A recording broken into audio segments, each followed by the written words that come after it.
صلی اللہ علیہ وسلم تباغضوا ولا تحاسدوا ولا تتابعوا وكونوا عباد اللہ اخوانا۔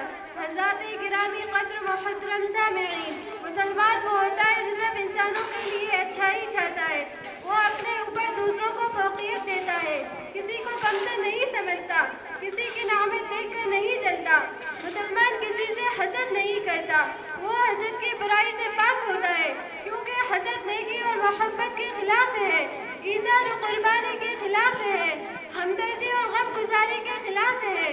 وہ سمجھتا ہے کہ حسد دراصل خدائی تقسیم پر اعتراض ہے، لہذا یہ ایمان کے بھی خلاف ہے۔ قرآن مجید میں ہے ام یحسدون الناس علی ما آتاهم اللہ من فضلہ، کیا یہ لوگوں سے حسد کرتے ہیں اس فضل پر جو اللہ نے انہیں عطا کیا ہے۔ مطلب یہ ہے کہ تم کون ہوتے ہو خدا پر اعتراض کرنے والے؟ اللہ جسے چاہتا ہے اپنے فضل سے نوازتا ہے۔ حضرات، حسد کہتے ہیں کسی کی خوشحالی پر جلنا اور اس کی بربادی کی تمنا کرنا۔ حاسد کبھی نہیں چاہتا کسی کو کچھ مال و دولت ملے، کسی کو حسن شرافت ملے، وہ ہر ایک کی نیک نامی سے جلتا ہے، وہ دوسروں کی عزت و شہرت پر پریشان رہتا ہے، اور جب دل کی یہ آگ زیادہ بھڑکتی ہے تو انسان نہایت گھٹیا حرکت پر اتر جاتا ہے، یہاں تک کہ حسد کبھی کبھی قتل و غارت اور دائمی دشمنی کا ذریعہ بن جاتا ہے۔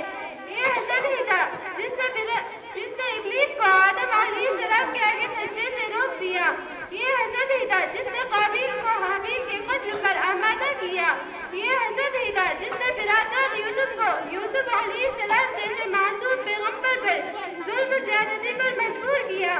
مگر آپ جانتے ہیں کہ حسد کے اس نتیجے میں نقصان کس کا ہوا، ذلت کس کو ملی، شرمندہ کس کو ہونا پڑا؟